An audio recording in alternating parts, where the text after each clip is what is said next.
যাদের হৃদয়ে আছে আল্লাহর ভয়, তারা কভু পথ ভুলে যায় না। আল্লাহর প্রেম ছাড়া এই দুনিয়ায় কারো কাছে কোনো কিছু চায় না, কারো কাছে কোনো কিছু চায় না। রাতের আধারে যারা সিজদাতে রয়, দু চোখের শ্রুতে নদী যেন বয়।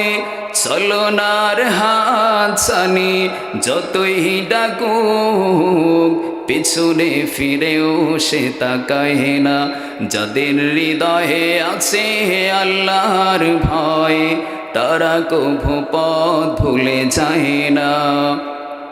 আল্লাহর প্রেম ছাড়া এই দুনিয়ায় কারো কাছে কোনো কিছু চায় না, কারো কাছে কোনো কিছু চায় না।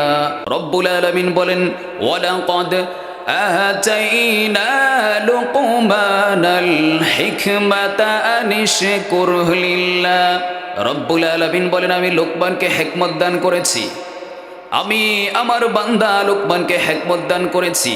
আনিশকুর লিল্লাহ, লোকমান তোমাকে যে আমি আল্লাহ হিকমত দান করলাম, নিয়ামত দান করলাম, এজন্য তুমি লোকমান আমার শুকরিয়া আদায় করো। ওয়া মান ইয়াশকুরু ফাইন্নামা ইয়াশকুরু লিনাফসি, আর যদি তুমি আমার নাফরমানি করো, রব্বুল আলামিনের নাফরমানি করলে জাহান্নাম আছে না নাই?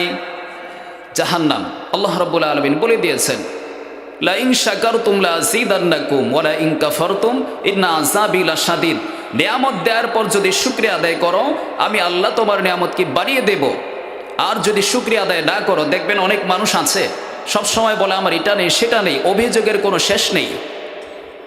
আল্লাহ যে কত দিয়েছে সেগুলো নিয়ে কখনো ভাবে না, সব সময় ভাবে আমার এটা নেই সেটা নেই, সব সময় ভাবনা এটাই, অমুকে কত ভালো অবস্থানে আছে, অমুকের পজিশন কত ভালো, আমার পজিশন কত খারাপ। এজন্য আল্লাহ রাসূল বলেছেন, তুমি সব সময় তোমার চেয়ে নিচু অবস্থানে যে আছে তার দিকে লক্ষ্য করবে, তাহলে তুমি আল্লাহর শুকরিয়া আদায় করতে পারবে। আর যদি তোমার চেয়ে উঁচু অবস্থানে যে আছে তার দিকে তাকাও, তাহলে তোমার কাছে মনে হবে তোমার কিছুই নাই, তুমি আল্লাহর শুকরিয়া আদায় করতে পারবে না। তো লুকমান আলাইহিস সালামকে আল্লাহ রাব্বুল আলামিন হিকমত দান করেছেন। এখন এই হিকমত দিয়ে হযরত লুকমান আলাইহিস সালাম তার সন্তানকে উপদেশ দিচ্ছেন।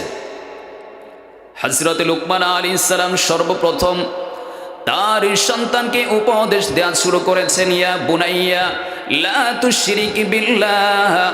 রব্বুল আলামিন পবিত্র কোরআনের মধ্যে লুকমানের কথাগুলো তুলে ধরেছেন। লুকমান আলাইহিস সালাম তার সন্তানকে বললেন, ইয়া বুনাইয়া, হে আমার কলিজার টুকরা সন্তান, লা তুশরিক বিল্লাহ, সর্বপ্রথম তোমাকে আমার নসিহা হলো আল্লাহর সাথে শিরিক করো না, আল্লাহ রাব্বুল আলামিনের সাথে শিরিক করবে না। এটা হচ্ছে সর্বপ্রথম নসিহা, প্রথম উপদেশ। ইয়া বুনাইয়া লা তুশরিক বিল্লাহ ইন্নাশ শিরকা লাযুলমুন আযীম, নিশ্চয় শিরিক হলো বড় ধরনের একটি গুনাহ। শিরিক, শিরিক কাকে বলে? শিরিক হচ্ছে শিরকে আসগর। শিরিক আবার দুই প্রকার, শিরকে আকবার, শিরকে আসগর। শিরকে আকবার কি? কাউকে আল্লাহর সমকক্ষ মনে করা।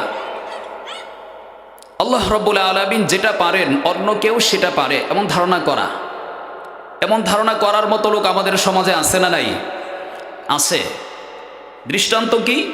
দৃষ্টান্ত হচ্ছে এক শ্রেণীর মানুষ নামাজে সিজদায় পড়ে আল্লাহর কাছেও চায়, বাবার কাছেও চায়, মাজারে গিয়েও চায়, এমন লোক আছে না নাই? এমন লোক আছে। বিশ্বনবী স্পষ্ট ভাষায় বলে দিয়েছেন, জামে তিরমিজির 2516 নং হাদিস, বিশ্বনবী তার চাচাতো ভাই আব্দুল্লাহ ইবনে আব্বাস রাদিয়াল্লাহু তাআলা আনহুকে বললেন, আমি তোমাকে কিছু উপদেশ দিচ্ছি, তোমাকে আমি উপদেশ দিচ্ছি, ভালো করে স্মরণ রাখো, ভালো করে শুনে রাখো। বিশ্বনবী বলেন, ইযা সালতা ফাসআলিল্লাহ। ও আব্বাস, যদি তোমার কিছু চাইতে হয়, ইবনে আব্বাসকে বিশ্বনবী বলেন, যদি তোমার কিছু চাইতে হয় আল্লাহর কাছেই চাও। ওয়াইদাস্তাআনতা ফাস্তাইন বিল্লাহ, যদি তোমার সাহায্যের প্রয়োজন হয় তবে তুমি আল্লাহর কাছে সাহায্য চাও। আল্লাহ রাসূল সাহায্য চাইতে বলেছেন কার কাছে? আল্লাহর কাছে। এজন্য মাজারে চাওয়া যাবে? বাবার কাছে চাওয়া যাবে? এই শিক্ষাটা কার? আল্লাহ রাব্বুল আলামিনের, তার রাসূলের শিক্ষা। আল্লাহ রাসূল বিপদে পড়লে সাহায্য চাইতেন কার কাছে? আল্লাহর কাছে। এজন্য আমরা বিপদে পড়লে সাহায্য চাইব কার কাছে? আল্লাহর কাছেই চাইতে হবে। আপনি যদি মনে করেন যে আল্লাহ রাব্বুল আলামিন যেমনিভাবে সাহায্য করতে পারে, অমুক মাজারে গেলে মনে হয় আমি এই সাহায্যটা পাবো, বাবার কাছে গেলে মনে হয় এই সাহায্যটা পাবো, এটা হচ্ছে শিরকে আকবার। শিরকে আকবার। আপনি আল্লাহর সমকক্ষ মনে করলেন। যখন আপনি শিরকে আকবার করবেন তখন আর আপনার ঈমান থাকবে না, ঈমান চলে যাবে, সাথে সাথে ঈমান চলে যাবে। কারণ আল্লাহর সমকক্ষ কেউ নেই। আল্লাহ রাব্বুল আলামিন বলেছেন আল্লাহুস সামাদ, আল্লাহ অমুখাপেক্ষী, আল্লাহর সমকক্ষ তো কেউ নেই। এই যে আপনি সমকক্ষ বানাচ্ছেন আবেগে, শিরিক হচ্ছে, সাথে সাথে ঈমান থেকে বের হয়ে যাবেন। আল্লাহ রাসূল নিষেধ করেছেন কারো নামে মানত করা। অনেকে দেখবেন মানত করে, কোরআন সে মানত করে, অমুকের নামে মানত করে, মাজারে গিয়ে মানত করে। আল্লাহ রাসূল স্পষ্ট ভাষায় বলেছেন মান হালাফা বিগাইরিল্লাহ ফাকাদ আশরাক। মানত করতে হবে, কসম করতে হবে একমাত্র আল্লাহর নামে। কার নামে ভাই? আল্লাহর নামে। আল্লাহ রাব্বুল আলামিন ব্যতীত অন্য কারো নামে কসম করাও যাবে না, মানত করাও যাবে না। আল্লাহ রাসূল নিষেধ করে দিয়েছেন। নবীর হুকুম আপনারা মানতে চান কি না? সবাই চান তো? তো নবীর হুকুম যদি মানতে চান তাহলে আল্লাহ রাব্বুল আলামিন ব্যতীত অন্য কারো নামে কসম করা যাবে না, আল্লাহ রাব্বুল আলামিন ব্যতীত অন্য কারো নামে মানত করা যাবে না। এই ধরনের ভুলের উপর আমাদের অনেক ভাইয়েরা আছে। আল্লাহ রাব্বুল আলামিন তাদেরকে হেদায়েত দান করুন, সকলেই পড়ুন আমিন। অনেক গোমরাহের উপর অনেক মানুষ থাকে। আল্লাহ রাসূল বলেন অনেক কুসংস্কারের মধ্যে অনেক মানুষ থাকে। সহিহ বুখারীর 5707 নং হাদিসের মধ্যে এসেছে, আল্লাহ রাসূল বলেন লা আদা ওয়ালা তিয়ারা। গ্রামগঞ্জে দেখবেন অনেক মানুষ পাখি ডাকলে বলে অমুক বাড়িতে আজকে লোক মারা যাবে, অমুক বাড়িতে আজকে মেহমান আসবে। কি বলেন, এমন লোক আছে না নাই? এমন লোক আছে। তো এগুলোকে আল্লাহ রাসূল একেবারে অ্যাভয়েড করে দিয়েছেন, আল্লাহ রাসূল পরিত্যাগ করে দিয়েছেন। এগুলো কুসংস্কার। আল্লাহ রাসূল বলেছেন তার জামানায় কিছু মানুষ বিশ্বাস করত, পাখি ডাকলে পাখির উড়াল দেখে তারা ভাবতো আজকে হয়তো কল্যাণ আছে, আজকের দিনে অকল্যাণ আছে। বিশ্বনবী যখন দেখলেন আরবের লোকেরা পাখির উড়াল দেখে, পাখির ডাক দেখে দিন নির্ণয় করে, কল্যাণ অকল্যাণ নির্ধারণ করে, তখন বিশ্বনবী বলে দিলেন লা আদা ওয়ালা তিয়ারা ওয়ালা হাম্মাতা ওয়ালা সাফার। পাখির ডাকের কোনো বাস্তবতা দুনিয়ার জমিনে নাই। লা আদা ওয়ালা তিয়ারা, ছোঁয়াছুঁয়ি রোগের কোনো বাস্তবতা নেই। দেখবেন অনেক মানুষ বলে একজনের গায়ে চুলকানি হলে বলে ওর গায়ে লাগা যাবে না, লাগলে তোমারও শরীরে চুলকানি হবে, এমন দেখবেন অনেকে বলে। কিন্তু আল্লাহ রাসূল বলেছেন ছোঁয়াছুঁয়ি রোগের কোনো বাস্তবতা নেই।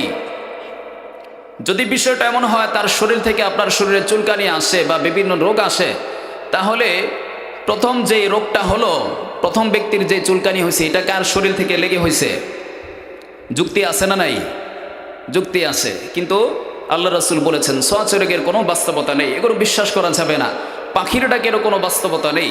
তো ইবনে আব্বাস রাদিয়াল্লাহু তাআলা আনহুকে আল্লাহর রাসূল উপদেশ দিচ্ছেন ইযা সাআলতা ফাসআলিল্লাহ। ও আমার চাচাতো ভাই, শোনো শোনো, যদি তোমার কিছু চাইতে মনে চায় তুমি শুধু আল্লাহর কাছেই চাও। ওয়াইদাস্তাআনতা ফাস্তাইন বিল্লাহ, যদি সাহায্যের প্রয়োজন হয় সাহায্য চাইতে হবে কার কাছে? আল্লাহর কাছেই চাইতে হবে। দুনিয়ার কোনো মানুষের কাছে সাহায্য চাওয়া যাবে না। তারপর বিশ্বনবী বলেন ইন্নাল উম্মাতা লাউ ইজতামাআত আলা ইয়ানফাউকা লাম ইয়ানফাউকা বিশাইইন। বিশ্বনবী বলেন ও আমার সাহাবীরা শোনো শোনো, দুনিয়ার সকল মানুষগুলো ঐক্যবদ্ধ হয়েও যদি তোমার কোনো উপকার করতে চায়, লাম ইয়ানফাউকা বিশাইইন, তোমার তারা বিন্দু পরিমাণ উপকার করতে পারবে না।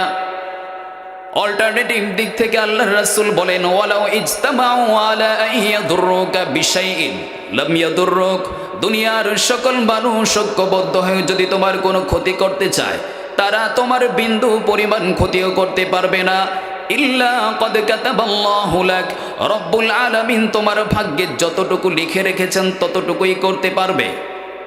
হাদিস থেকে কি বুঝলেন? দেখবেন অনেক মানুষ একজন মানুষের পিছনে লেগে যায়, বিরোধিতা শুরু করে দেয়।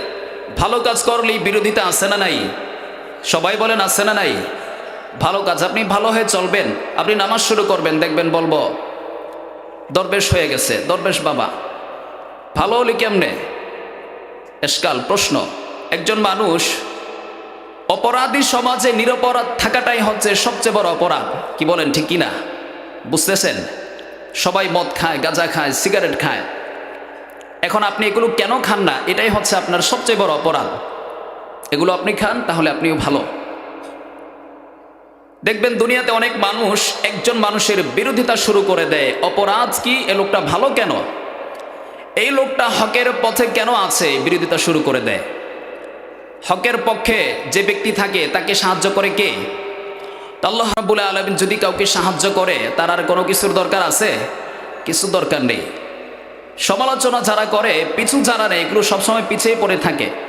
আর আমার ভাই, সমালোচনা কারা করে বলেন তো? যাদের যোগ্যতা নেই। কি বলেন, ঠিক কিনা? যেগুলোর যোগ্যতা নেই এগুলোই পেছনে হেঁটে হেঁটে সমালোচনা করে, একজন মানুষের ক্ষতি চায়।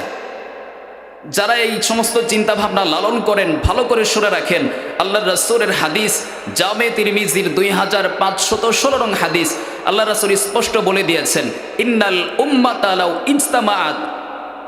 ও আমার সাহাবীরা, শোনো, ভালো করে শুনে রাখো। বিশ্বনবী বলেন, ভালো করে শুনে রাখো, দুনিয়ার সকল মানুষ ঐক্যবদ্ধ হয়েও যদি তোমার কোনো উপকার করতে চায়, লাম ইয়ানফাউ, তারা তোমার বিন্দু পরিমাণ উপকার করতে পারবে না। ওয়ালাউ ইজতামাউ আলা ইয়াদুররুকা বিশাইইন, দুনিয়ার সকল মানুষ যদি ঐক্যবদ্ধ হয়ে তোমার কোনো ক্ষতি করতে চায়, লাম ইয়াদুররুক, তারা তোমার বিন্দু পরিমাণ ক্ষতি করতে পারবে না। ইল্লা ক্বাদ কাতাবাল্লাহু লাক, রব্বুল আলামিন তোমার ভাগ্যে যতটুকু লিখে রেখেছেন ততটুকুই হবে। আল্লাহ রাসূল বললেন, দুনিয়ার সবাই মিলে পারবে না। আর দেখবেন 2-4 জন মিলে সারাদিন মানে একেবারে কাছার দিয়ে নামে তার ক্ষতি করার জন্য। এমন লোক আছে না নাই? এমন লোক আছে। আল্লাহ রাসূল বললেন, দুনিয়ার সবাই মিলে পারবে না। এই কাজটা বোকার মতো 2-4 জন লোক আছে, এগুলো করতে চায়। তারা বোকা না বুদ্ধিমান? কি বলেন, বোকা না বুদ্ধিমান? বোকা। নবী বলে সবাই পারবে না, 2-4 জন মিলে চেষ্টা করে, দেখি পারি কি না। এই ধরনের কাজ করা যাবে না। আল্লাহ রাসূল কি শিক্ষা দিলেন? চাইতে হবে একজনের কাছে, তিনি কে? দিতে পারে একজন, তিনি কে? এর জন্য প্রশংসা করতে হবে কার? সকালবেলায় প্রশংসা করব কার? বিকেল বেলায় ঘুমানোর সময়, দিনরাত 24 ঘন্টা প্রশংসা করতে হবে একজনের। চিল্লায় বলেন, তিনি কে? আমরা শুধু আল্লাহর কাছেই চাইব, আল্লাহ রাব্বুল আলামিনের প্রশংসা করব। তো লুকমান আলাইহিস সালাম তার সন্তানকে সর্বপ্রথম নসিহা করলেন, ইয়া বুনাইয়া লা তুশরিক বিল্লাহ, ও আমার কলিজার টুকরা সন্তান, তুমি আল্লাহর সাথে কখনো শিরিক করবে না। 2 নম্বর উপদেশ দিলেন, ইয়া বুনাইয়া ইন্নাহা ইন তাকুম মিসকালা হাববাতিন মিন খারদাল ফাতাকুম ফি সখরাতিন আও ফিস সামা। লুকমান আলাইহিস সালাম তার ছেলেকে বললেন, সন্তান, তোমার ভিতর তুমি তাকওয়া অর্জন করো, আল্লাহর ভয় তুমি তোমার ভিতর অর্জন করো। শুনে রাখো, জেনে রাখো, বুঝে রাখো, তুমি যদি এমন কোনো কাজ করো, যেই কাজটি যদি তুমি 7 আসমানের উপরও করে থাকো, 7 জমিনের নিচেও তুমি করে থাকো, ওই কাজটি সম্পর্কে রব্বুল আলামিন সব সময় তোমার খবর রাখছেন। যদি কোনো অন্যায় অপরাধ, যদি কোনো কিছু 7 জমিনের নিচেও পড়ে থাকে, বিশ্বনবী বলেন, রব্বুল আলামিন বলেন, কাল কিয়ামতের ময়দানে ফাতাকুম ফি সখরাতিন আও ফিস সামা, 7 আসমানের উপরও যদি সরিষা পরিমাণ কিছু থাকে, 7 জমিনের নিচেও যদি সরিষা পরিমাণ কিছু অন্যায় কেউ করে থাকে, রব্বুল আলামিন কিয়ামতের দিন সেটাকে উপস্থাপন করবেন।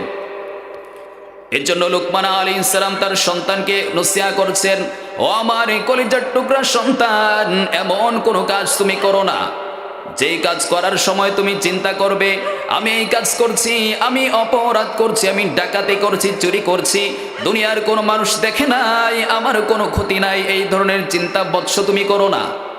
লুকমান আলাইহিস সালাম তার সন্তানকে বললেন, যেই কাজ করবে সাথে সাথে চিন্তা করবে দুনিয়ার কেউ দেখে না, একজন দেখে, চিল্লায়া বলেন তিনি কে?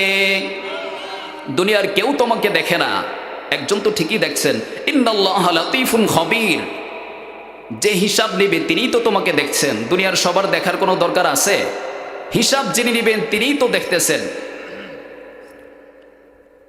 আল্লাহ রাব্বুল আলামিন হযরত লুকমান আলাইহিস সালামের এই নসিহাকে পবিত্র কোরআনের মধ্যে তুলে দিলেন।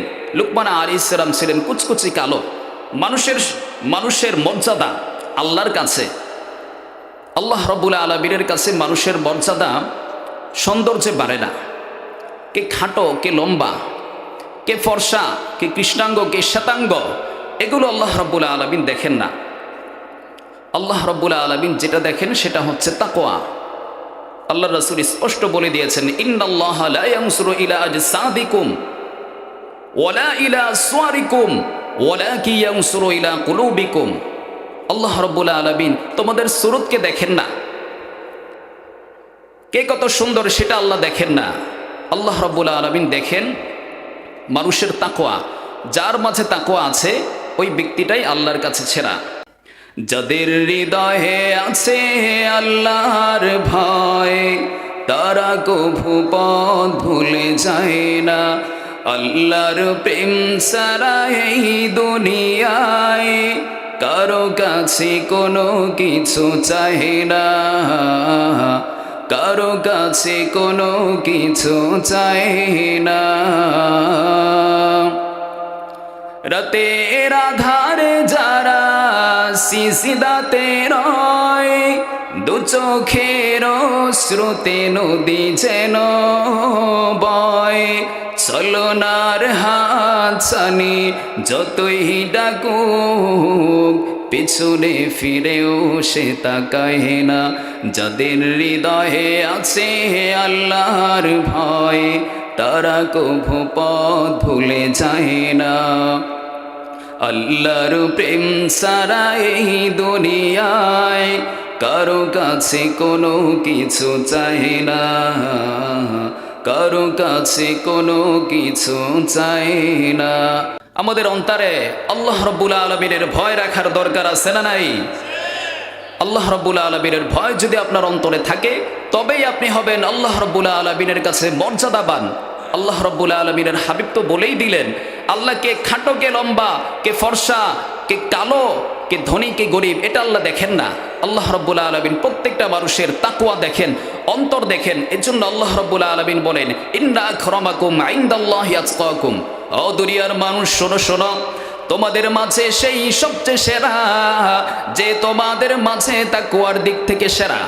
যার মাঝে তাকওয়া আছে, যার মাঝে আমি আল্লাহর ভয় আছে, ওই ব্যক্তিটাই আমি আল্লাহর কাছে সবচাইতে বেশি মর্যাদাবান। পড়ুন সুবহানাল্লাহ। সবচেয়ে বেশি মর্যাদাবান। কোনো ধনী মানুষের আল্লাহর কাছে মর্যাদা আছে বিষয়টা এমন নয়। যার মাঝে তাকওয়া আছে সেই আল্লাহর কাছে মর্যাদাবান, চাই সে ধনী হোক, গরিব হোক, লম্বা হোক, খাটো হোক, ফর্সা হোক, কালো হোক, এগুলোর কোনো ভেদাভেদ ইসলামের মধ্যে নেই। এই ভেদাভেদগুলো আমরা করি, অসুস্থ মস্তিষ্ক থাকার কারণে এই ভেদাভেদগুলো আমরা করে থাকি। তো 2 নম্বর নসিহত করলেন, তোমার অন্তরে তুমি তাকওয়া অর্জন করো, আল্লাহর ভয় অর্জন করো।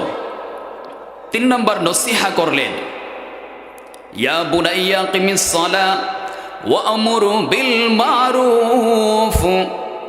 লুকমান আলাইহিস সালাম তার সন্তানকে নসিহত করলেন, ও আমার কলিজার টুকরা সন্তান, ইয়া বুনাইয়া আকিমিস সালাহ, তুমি নামাজ কায়েম করো, নামাজ প্রতিষ্ঠিত করো, নামাজ আদায় করো। নামাজ আদায় করতে বলেছেন। 3 নম্বর নসিহত। অনেক নসিহত করেছেন, 3টি বলবো। অনেক নসিহত করেছেন। 3 নম্বর হচ্ছে ইয়া বুনাইয়া আকিমিস সালাহ ওয়া আমুর বিল মারুফ ওয়ানহা আনিল মুনকার। নামাজ কায়েম করো, সৎ কাজের আদেশ করো, অসৎ কাজ থেকে মানুষকে বাধা দাও। লুকমান আলাইহিস সালাম তার সন্তানকে নসিহত করলেন, নামাজ আদায় করো। নামাজ পড়া ফরজ না নফল? 5 ওয়াক্ত নামাজ পড়া ফরজ না নফল? যদি কেউ না পড়ে অনেক সওয়াব হবে নাকি? গুনাহ হবে? জানেন আপনারা? মাশাআল্লাহ। 5 ওয়াক্ত নামাজ আল্লাহ রাব্বুল আলামিন ফরজ করেছেন। নামাজ ছাড়া দুনিয়ার কোনো মানুষ জান্নাতে যেতে পারবে না। নামাজ পড়তে হবে। অনেক পীর আছে দেখবেন, তাদের কাছে গেলে নামাজের দরকার হয় না। এমন পীর আছে না নাই? এমন পীর আছে, তাদের কাছে গেলে নামাজের দরকার হয় না। কিন্তু আল্লাহ রাব্বুল আলামিন বলে, বান্দা নামাজ ছাড়া তুমি জান্নাতে যেতে পারবে না। সূরা মুদ্দাসসিরের মধ্যে আল্লাহ বলে দিয়েছেন, বেনামাজিরা জাহান্নামে যাবে। ফেরেশতারা জিজ্ঞেস করবে, মা সালাকাকুম ফি সাকার, কেন জাহান্নামে এসেছো? বলবে, লাম নাকুম মিনাল মুসাল্লিন, আমরা মুসল্লি ছিলাম না, নামাজ পড়তাম না আমরা, এই জন্য আজকে জাহান্নামে আসছি। তো নামাজ না পড়লে যে জাহান্নামে যেতে হবে, কোরআনে আছে না নাই? কোরআনের মধ্যে আছে, হাদিসে আছে না নাই? জামে তিরমিজির 413 নং হাদিস, বিশ্বনবী বলেন, ইন্না আউয়ালা মা ইউহাসাবু বিহিল আবদু ইয়াউমাল কিয়ামাতি আস-সালাহ। কাল কিয়ামতের ময়দানে রব্বুল আলামিন দুনিয়ার সকল মানুষের কাছ থেকে সর্বপ্রথম যেই বিষয়ের হিসাব নেবেন, সেই বিষয়টির নাম হলো সালাত। সেই বিষয়টির নাম কি? সালাত, নামাজ। সর্বপ্রথম আপনার কাছ থেকে নামাজের হিসাব নেবেন। নামাজের হিসাবে যদি কেউ আটকে যায়, আল্লাহর রাসূল বলেন, ফাইন সালুহাত সালুহা সাইরু আমালিহি ওয়া ইন ফাসাদাত ফাসাদা সাইরু আমালিহি। কাল কিয়ামতের ময়দানে রব্বুল আলামিন দুনিয়ার সকল মানুষের কাছ থেকে নামাজের হিসাব নেবেন। যে ব্যক্তির নামাজ ঠিক থাকবে, সালুহাত সালুহা সাইরু আমালিহি, তার সকল আমলগুলো রব্বুল আলামিনের কাছে ঠিক বলে বিবেচিত হবে। ওয়া ইন ফাসাদাত ফাসাদা সাইরু আমালিহি, যার নামাজের মধ্যে গড়বড়ি হবে, তার সকল আমলগুলো রব্বুল আলামিনের কাছে বেঠিক বলে বিবেচিত হবে। আল্লাহ রাসূল বলে দিয়েছেন, নামাজ ঠিক, সব ঠিক, নামাজের মধ্যে গড়বড়ি, সব কিছুর মধ্যে গড়বড়ি। কিয়ামতের দিন সর্বপ্রথম প্রশ্ন হবে নামাজ সম্পর্কে। নামাজের মধ্যে যদি কেউ আটকে যায়, নেক্সট তাকে কোনো প্রশ্ন করা হবে না। দ্বিতীয় প্রশ্ন করবে না আল্লাহ, যে হজ করছো কিনা, এটা জিজ্ঞেস করবে না। যাকাত দিয়েছো কিনা, এটা জিজ্ঞেস করবে না। আপনাকে দান করছিলা। আল্লাহ রাব্বুল আলামিন হাশরের ময়দানে বেনামাজি যারা, তাদেরকে ছোট্ট একটা পরীক্ষা করে জাহান্নামে দিবেন। পরীক্ষাটা কি? পরীক্ষাটা হচ্ছে, আল্লাহ রাব্বুল আলামিন হাশরের ময়দানে তার কুদরতি পায়ের গোছাকে প্রকাশ করে একদল মানুষকে আহ্বান করবে আল্লাহকে সিজদা করার জন্য। কিন্তু তখন যারা বেনামাজি ছিল, তারা আল্লাহকে সিজদা করতে পারবে না। রব্বুল আলামিন তখন তাদেরকে বলবেন, কি ব্যাপার, তোমরা আমাকে সিজদা করতে পারছো না কেন? তারা বলবে, আল্লাহ আমরা তো সিজদা করতে চাই কিন্তু পারছি না। রব্বুল আলামিন বলবেন, কি ব্যাপার, কেন সিজদা করতে পারছো না? তোমাদের চোখের সামনেই ভাইগুলো আমি আল্লাহকে সিজদা করছে, তোমরা কেন আমি আল্লাহকে সিজদা করতে পারছো না? মা লাকুম, কি ব্যাপার, কি হয়েছে, সিজদা করো। তারা বলবে, আল্লাহ আমরা তো তোমাকে সিজদা করতে চাই কিন্তু পারি না। কেন পারো না? রব্বুল আলামিন বেনামাজিদের কোমরগুলো কিয়ামতের দিন শক্ত কাঠের মতো করে দিবেন। শক্ত কাঠের মতো করে দিবেন। ঝুঁকতে চাইলেও ঝুঁকতে পারবে না, নত হতে চাইলেও নত হতে পারবে না। যখন জোরাজুরি করবে সিজদা করার জন্য, ধপাস করে জমিনের মধ্যে পড়ে যাবে। তারা চিৎকার করে বলবে, ও আল্লাহ, চোখের সামনে ভাইগুলো তোমাকে সিজদা করে, আমরা কেন পারি না? রব্বুল আলামিন বলবেন, বান্দারের সমীকরণ বড় সহজ, হিসাব বড় সহজ। তোমাদের এই ভাইগুলো দুনিয়ার জমিনে আমি আল্লাহকে সিজদা করেছি, তোমরা করো নাই। তোমরাও দুনিয়ার জমিনে সুস্থ ছিলে, তোমরাও সবল ছিলে, চাইলেই দুনিয়ার জমিনে আমি আল্লাহকে একটি সিজদা করতে পারতে। আজকে তোমাদের সমীকরণ হলো, আজকে যদি তোমরা আমি আল্লাহকে একটি সিজদা করতে পারো, তবেই তোমরা জান্নাতি হয়ে যাবে। আর যদি আমি আল্লাহকে সিজদা করতে না পারো, জান্নাতের দেখাও তোমরা পাবে না। এজন্য যারা নামাজ পড়ে না, তারা জান্নাতে যাবে না জাহান্নামে যাবে? আরো জোরে বলেন, কোথায় যাবে? এর জন্য নামাজ পড়ার দরকার আছে না নাই? তো লুকমান আলাইহিস সালাম তার সন্তানকে অনেক নসিহা করেছেন। 3টি নসিহার কথা বললাম। এক নম্বর বলেছেন ইয়া বুড়াইয়া লা তুশরিক বিল্লাহ, হে আমার কলিজার টুকরা সন্তান, শিরিক করবে না, শিরিক করা যাবে না। 2 নম্বর নসিহা করলেন ইয়া বুড়াইয়া ইন্নাহা ইন তাকুম মিসকালা হাববাতিন মিন খারদাল ফাতাকুম ফি সখরাতিন আও ফিস সামা। তুমি যে কোনো কাজই করো না কেন, আসমানের উপর করো, জমিনের নিচে করো, এগুলো সম্পর্কে আল্লাহ রাব্বুল আলামিন লতীফুন খবীর, সবসময় খবর রাখেন। এর জন্য কোনো অপরাধ করার পর, চুরি করার পর মনে করো না তোমাকে কেউ দেখে নাই, ডাকাতি করার পর মনে করবে না তোমাকে কেউ দেখেনি, সব সময় মনের মাঝে আল্লাহর ভয় রাখবে। 3 নম্বর নসিহা হচ্ছে ইয়া বুনাইয়া কিমিস সালাহ, হে আমার কলিজার টুকরা সন্তান, নামাজ আদায় করো, নামাজ ছাড়া পরকালে তোমার কোনো গতি নেই। এর জন্য 3টি শিক্ষা লুকমান আলাইহিস সালাম তার সন্তানকে দিয়েছেন। এই শিক্ষাগুলোর উপর আমাদের আমল করার দরকার আছে না নাই? আপনারা সবাই আমল করবেন তো ইনশাআল্লাহ? আল্লাহ রাব্বুল আলামিন যে কথাগুলো বললাম শুনলাম, আমাদের সকলকে আমল করার তৌফিক দান করুন, সকলেই পড়ুন আমিন।